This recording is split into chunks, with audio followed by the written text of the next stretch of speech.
मस्जिद के पास आ चुका है आप लोगों के लिए 235 गज का प्लॉट, वो भी बेईटाउन कराची की मोस्ट प्राइम लोकेशन, आबादी के बीच में, प्रेसिडेंट 27 का एरिया है। अब इसकी सिर्फ क्वालिटीज़ देखते रहें। एक तो 60 फीट रोड, और रोड के सामने भी कोई प्लॉट मौजूद नहीं है, एक और 60 फीट का रोड आप लोगों को मिल जाएगा।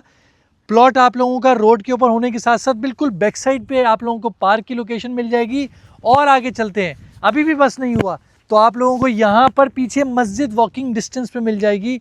तो 235 गज का अगर तो आप लोग घर बनाने का इरादा रखते हैं, on ground ready for construction with allotment, और सामने आबादी, ये सारे विलास दिखाए प्रेसिडेंट 27 के, और गोल्फ बिल्कुल रोड क्रॉस करके सामने है। डांसिंग फाउंटेन का व्यू हमेशा आपके घर से आप एंजॉय करेंगे, आपको दूर जाने की जरूरत नहीं पड़ेगी। तो मोस्ट प्राइम लोकेशन के ऊपर आप लोगों को मिल चुका है। अब रह गई बात कमर्शियल गैलरी की, तो वो भी मौजूद है बिल्कुल इसकी बैक साइड के ऊपर। कमर्शियल गैलरी भी मौजूद है और स्पोर्ट्स एथलेटिक का पार्क।